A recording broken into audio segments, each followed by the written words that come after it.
በስመ አብ ወወልድ ወመንፈስ ቅዱስ አሐዱ አምላክ አሜን። በመንገድህ ይጠብቅህ ዘንድ ወዳዘጋጀሁትም ስፍራ ያገባህ ዘንድ እነሆ እኔ መልአክ በፊትህ እሰድዳለሁ። ዘጸአት 23 ቁጥር 20። ጌታችን መድኃኒታችን ኢየሱስ ክርስቶስ ወዳዘጋጀልን ስፍራ ወደ መንግሥተ ሰማያት ስንጓዝ በመንገዳችን ላይ ሆኖ የሚያደናቅፈንን ሁሉ ከፊታችን የሚያነሳልንና ስንደክም የሚያበረታን በፊቱ እንድንጠነቀቅ የተነገረን ቃሉን እንድናደምጥ የእግዚአብሔር ስም በርሱ ላይ የሆነ በኃጢአት መስራት ካስመረርነው ይቅር የማይል ቃሉን ብንሰማ ጠላቶቻችንን የሚጣላቸው ያለንን ሁሉ ብናደርግ ከፊታችን አሞራውያንን፣ ፌርዛውያንን፣ ኬጢያውያንን፣ ኢያቡሳውያንን፣ አሕዛብን የሚያስጨንቁንን የሚያስጨንቅ ሁሉ መዳንን ይወርሱ ዘንድ ስላላቸው ለማገዝ ከሚላኩት መናፍስት አንዱና ዋነኛው ሊቀ መላእክት ቅዱስ ገብርኤል ነው። ገብርኤል ማለት ሰውና አምላክ ማለት ነው። ሊቀ መላእክት ቅዱስ ገብርኤል የእግዚአብሔርን ዙፋን መንበረ ጸባዖትን ከሚሸከሙት አራቱ ኪሩቤል አንዱ ገጸ ሰብ ሲሆን ገጸ ሰብ የሚባለው ሊቀ መላእክት ቅዱስ ገብርኤል ነው። ቅዱስ ገብርኤል በኪሩቤልና አርባብ በተባሉ መላእክት ላይ ተሹሞ የሚኖር ብርሃናዊ መልአክ እንደሆነ ታላላቅ የቤተ ክርስቲያን ሊቃውንት ይናገራሉ።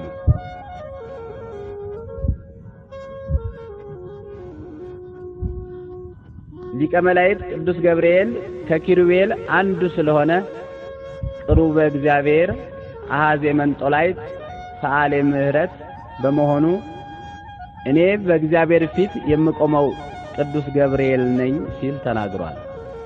ዘወትር ቅዱስ ገብርኤል በእግዚአብሔር ፊት ስለሚቆምና ለሰው ልጆች ምሕረት ስለሚለምን ወዳጆቹን ከመከራ ሥጋና ከመከራ ነፍስ የሚጠብቅ መልአክ ነው።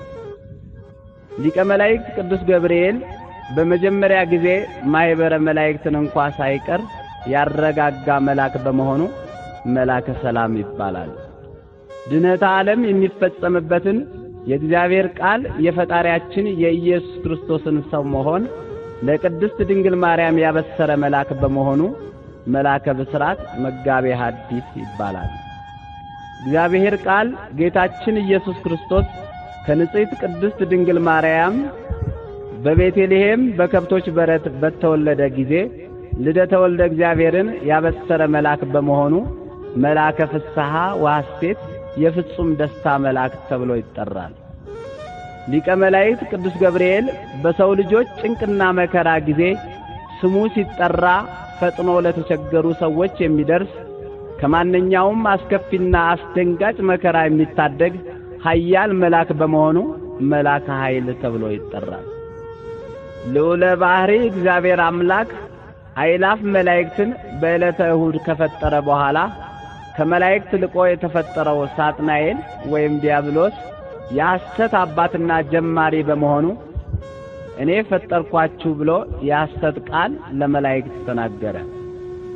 በዚያን ጊዜ ለማኅበረ መላእክት ወይቤሎሙ ንቁም በበህላዌነ እስከንረክቦ ለአምላክነ በማለት የሰላም መልአክ ቅዱስ ገብርኤል የፈጠረንን እግዚአብሔር እስከምናገኝ ድረስ በያለንበት ንቁም ብሎ ማኅበረ መላእክትን አረጋግቷል። ማኅበረ መላእክትን ያረጋጋ ሊቀ መላእክት ቅዱስ ገብርኤል ከአባታችን ከአዳም ጀምሮ እስከ ሕልቀተ ዓለም ድረስ የሚነሱትን ሰብአ ዓለም የሚረዳና የሚጠብቅ ሊቀ መላእክት ቅዱስ ገብርኤል ነው።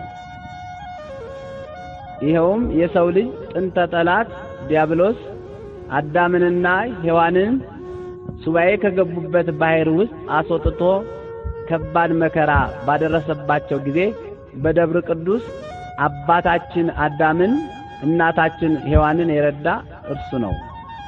ለአዳምና ለሔዋን ቅዱስ ገብርኤል ከገነት ፍሬያት አዕዋፍ አምጥተው ዋሻዎችን እንዲሞሉላቸው አድርጓል። ለአብርሃም ልጅ ለእስማኤል ከእናቱ ከአጋር ጋር ዋየ ፀሐይ በበረታበት በዚያ በረሃ ውሃ አጥተው በተጨነቁ ጊዜ ሊቀ መላእክት ቅዱስ ገብርኤል በበረሃ ቀዝቃዛ ውሃ አመንጭቶላቸው ጠጥተዋል። ሊቀ መላእክት ቅዱስ ገብርኤል በብሉይ ኪዳን ዘመን የነበሩትን ቅዱሳን አበውን፣ መሳፍንትን፣ ነገስታትን፣ ነቢያትን፣ ካህናትን ከማንኛውም አስከፊ መከራ ጠብቋቸዋል፣ ረድቷቸዋልም። ነቢየ እግዚአብሔር ዳንኤል በአምልኮተ እግዚአብሔር በጸሎትና በስግደት ላይ በነበረ ጊዜ እንዲህ ሲል ተናግሯል። በአምላኬ በእግዚአብሔር ፊት ስለተቀደሰው ስለ አምላኬ ተራራ ስለምን ገና በጸሎት ስናገር አስቀድሜ በራእይ አይቸው የነበረው ገብርኤል ሊረዳኝ እየበረረ መጣ። በማታም በመሥዋዕት ጊዜም ዳሰሰኝ፣ አስተማረኝም፣ ተናገረኝም፣ እንዲህም አለኝ፣ ዳንኤል ሆይ ጥበብና ማስተዋልን እሰጥ ዘንድ አሁን መጥቻለሁ። ትንቢተ ዳንኤል ምዕራፍ 9 ከቁጥር 12 እስከ 24። ነቢዩ ዳንኤል ወደ ፈጣሪው ወደ እግዚአብሔር በንጽሐ ልቦና ሲጸልይ ሊቀ መላእክት ቅዱስ ገብርኤል ተልኮ መጥቶ ዳንኤልን አረጋጋው፣ ዳሰሰውም፣ ማስተዋልንና ጥበብን ሰጠው። ምስጢረ ስጋዌንም ገልጾለት መቅደስ ትትሃነጽ እስከ ክርስቶስ ወእምዝ ትትመዘበር ብሎ ተናግሯል። ዳንኤልን የጠበቀና የረዳ ቅዱስ ገብርኤል አሁንም ወዳጆቹን ሲረዳ ይኖራል።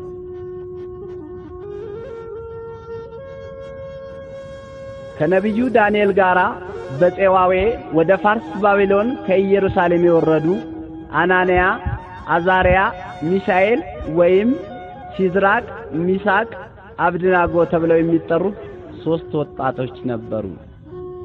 ታሪካቸው በትንቢተ ዳንኤል ከምዕራፍ 1 እስከ ምዕራፍ 4 እንደተገለጸው እነዚህ 3 ወጣቶች ከኢየሩሳሌም ተማርከው ወደ ፋርስ ባቢሎን እንደወረዱ ንጉሡ ናቡከደነፆርም 3ቱን ወጣቶች አናንያን፣ አዛርያን፣ ሚሳኤልን የባቢሎናውያንን ቋንቋና ጥበብ እንዲማሩ ካደረገ በኋላ በባቢሎን አውራጃዎች አስተዳዳሪ አድርጎ ሾማቸው።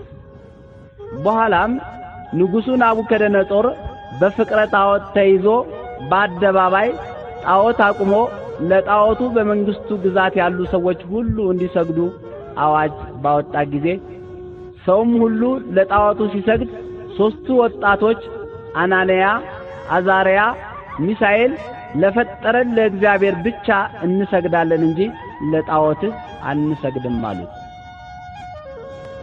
ለጣዖቱ ምስል ያልሰገደ ሰው በነደደ እሳት ተቃጥሎ እንዲሞት ተወስኖ ነበርና ለንጉሡ ለናቡከደነፆርም ያስተማርካቸው የሾምካቸው አናንያ፣ አዛርያ፣ ሚሳኤል ወይም ሚሳቅ፣ ሲድራቅ፣ አብድናጎ ላቆምከው ጣዖት አንሰግድም አሉ ብለው ወሬኞች ነገሩት። ንጉሡም ለጣዖቱ ካልሰገዳችሁ በዚህ አስፈሪ እሳት ተቃጥላችሁ ትሞታላችሁ ሲላቸው 3ቱም ሕፃናት በአንድነት ንጉሥ ሆይ በዚህስ ልንመልስልህ ይገባናል ብለው መናገር ጀመሩ። የምናመልከው አምላካችን ከሚነደው እቶን ያድነን ዘንድ ይችላል፣ ከእጅህም ያድነናል። ባያድነን እንኳን ላቆምከው ላንተ ምስል ለጣዖት አንሰግድም ብለው መለሱለት። በዚያን ጊዜ ንጉሡ ናቡከደነፆር እጅግ ተቆጥቶ የሚነደውን እሳት ከቀድሞው 7 እጥፍ እንዲጨምርና እንዲቦገቦግ አደረገው። የእሳቱም ነበልባል እጅግ አስፈሪ ሆነ። አናንያ፣ አዛርያን፣ ሚሳኤልን ያስሩ ዘንድ ወደሚነደው ወደ እቶኑ እሳት ይጥሏቸው ዘንድ በሰራዊቱ ውስጥ ከነበሩት ኃያላንን አዘዘ። የዚያን ጊዜ 3ቱ ሕፃናት ከመጎናጸፊያቸው ጋር በሚነደው በእቶን እሳት ውስጥ ታስረው ተጣሉ። የጣሏቸው ኃያላን ሰዎች ግን የእሳቱ ወላፈን ወዲያውኑ ገደላቸው። የመላእክት አለቃ ቅዱስ ገብርኤል ከእግዚአብሔር ተልኮ መጥቶ የነደደውን እሳት አቀዝቅዞ ወደ ውሃነት ለውጦ 4ኛ በመሆን በእሳቱ ውስጥ ቅዱስ ገብርኤል ለንጉሡ ስለታየው በመገረም አማካሪዎቹን እንዲህ አላቸው፣ 3 ሰዎች አስረን በእሳቱ ውስጥ ጥለን አልነበረምን? እነሆ እኔ የተፈቱ በእሳቱ መካከል የሚመላለሱ 4 ሰዎችን አያለሁ። ምንም አላቆሰላቸውም። የአራተኛው መልክ የአማልክትን ልጅ ይመስላል ብሎ መሰከረ። የዚያን ጊዜ ንጉሡ ናቡከደነጾር ወደሚነደው ወደ እሳቱ እቶን በር ቀርቦ እናንተ የልዑል ባሪያዎች ሲድራቅ፣ ሚሳቅ፣ አብድናጎ ኑ ውጡ ብሎ ተናገራቸውና የራሳቸው ጠጉር እንዳልተቃጠለች ሰናፊላቸውም እንዳልተለወጠ የእሳቱም ሽታ እንዳልደረሰባቸው አየ። ይህ ሁሉ የሆነው በቅዱስ ገብርኤል ጥበቃና ተራዳይነት ነው። ዛሬም በዘመናችን በአምልኮተ እግዚአብሔር በምግባር በትሩፋት የጸኑትን በቅዱስ ገብርኤል የተማጸኑትን ወጣቶች፣ እናቶች፣ አባቶች ሁሉ በዓለማችን ላይ ከሚነደው ከኤድስ እሳትና ከልዩ ልዩ መከራ ሲጠብቅ ይኖራል። በዘመነ ካህናትም ሊቀ ካህናቱ ዘካርያስ በቤተ መቅደስ ጸሎተ ዕጣን በሚያደርስበት ጊዜ በመሠዊያው በስተቀኝ ሊቀ መላእክት ቅዱስ ገብርኤል ተገልጾ ጾምህንና ጸሎትህን እግዚአብሔር ተቀብሎልሃል፣ ወንድ ልጅ ትወልዳለህ በማለት ልደተ ዮሐንስ መጥምቅን አብስሯል። በሰይጣን የሽንገላ ቃል ምክንያት አዳምና ሔዋን ሕገ እግዚአብሔርን በመተላለፋቸው መላው ዓለም ጨለማ ለብሶ ቅዱስ ገብርኤል በብስራቱ ድንግል ማርያምን አምላክን ትጸንሻለሽ ብሎ በማብሰሩና እመቤታችንም ይሁንልኝ ይደረግልኝ በማለቷ መላው ዓለም ከጨለማ ወደ ብርሃን ተሸጋገረ ይላል የታኅሳስ ወር የቅዱስ ገብርኤል ድርሳን። ድንግል ትጸንሳለች፣ ወንድ ልጅም ትወልዳለች፣ ስሙንም አማኑኤል ትለዋለች ተብሎ በትንቢተ ነቢያት የተነገረው የድኅነተ ዓለም የተስፋ ጊዜ ሲደርስ ሊቀ መላእክት ቅዱስ ገብርኤል ከእግዚአብሔር ዘንድ ወደ ቅድስት ድንግል ማርያም ተልኮ መጣ። እመቤታችን ቅድስት ድንግል ማርያምም በመቅደሰ ኦሪት ሐርና ወርቁን እያስማማች ስትፈትል የቃለ እግዚአብሔር የፈጣሪያችን የኢየሱስ ክርስቶስ ልደትን አብስሯል። የሉቃስ ወንጌል ምዕራፍ 1 ቁጥር 26። ቃለ እግዚአብሔር ኢየሱስ ክርስቶስ ከእመቤታችን ከቅድስት ድንግል ማርያም ከሥጋዋ ሥጋ ከነፍሷ ነፍስን ነስቶ በቤተልሔም በተወለደ ጊዜ መልአከ እግዚአብሔር ቅዱስ ገብርኤል በሌሊት መንጋቸውን ይጠብቁ ለነበሩ እረኞች ተገልጾ ለዓለም ሁሉ የሚሆን ታላቅ ደስታ እነግራችኋለሁ አላቸው። አትፍሩ፣ ዛሬ በዳዊት ከተማ መድኃኒት እርሱም ጌታ የሆነ ተወልዶላችኋል። ይህም ምልክት ይሆንላችኋል፣ ሕፃን ተጠቅልሎ በግርግም ተኝቶ ታገኛላችሁ በማለት አስቀድሞ ጽንሰቱን እንደተናገረ የአምላካችን የኢየሱስ ክርስቶስን መወለድ ለሰባ ዓለም ተናግሯል። ጌታችን ኢየሱስ ክርስቶስ ወደ ምድረ ግብጽ ከእናቱ ከቅድስት ድንግል ማርያም ጋር በተሰደደ ጊዜ ቅዱስ ገብርኤል ከእመቤታችን ከዮሴፍና ከሰሎሜ አልተለየም ነበር። አምላካችን ኢየሱስ ክርስቶስ በዕለተ ዓርብ በቅዱስ መስቀል ላይ በተሰቀለ ጊዜ ሰይፈ መዓቱን በመምዘዝ ሊቀ መላእክት ቅዱስ ገብርኤል ቁጣውን ገልጿል። ወሰበ ኢከላአቶ ምህረቱ ለክርስቶስ እምታጉለ ኩሉ ዓለም። የቅዱስ ገብርኤል የቁጣ ሰይፈ መዓት የክርስቶስ ቸርነት ባይከለክለው ኖሮ ዓለምን ሁሉ ባጠፋ ነበር ተብሎ የተነገረው ስለዚህ ነው። አምላካችን ኢየሱስ ክርስቶስ በመስቀል ላይ ተሰቅሎ ሞቶ በሞቱ ሞተ ኃጢአትን ደምስሶ ሞትን ድል ነስቶ በሦስተኛው ቀን መነሳቱን በመቃብረ ክርስቶስ አጠገብ ቆማ ስታለቅስ ለነበረችው ለማርያም መግደላዊት ትንሣኤ ክርስቶስን የነገረ ቅዱስ ገብርኤል ነው። ሊቀ መላእክት ቅዱስ ገብርኤል ከፈጣሪው ከልዑል እግዚአብሔር እየታዘዘ ቅዱሳን አበው ሐዋርያትን ስፍር ቁጥር የሌላቸው ሰማዕታትን ማለትም ቅዱስ ቂርቆስን እናቱ ቅድስት ኢየሉጣን ከነደደ እሳት ከነፍር ውኃ ያወጣ እንዲሁም ከጣዕመ ዓለም ከብዕለ ዓለም ተለይተው በገዳም በበዓት የሚኖሩ ፍጹማን ጻድቃንን በየጊዜው የሚረዳና ከአጋንንት ፈተና የሚጠብቅ እርሱ ነው።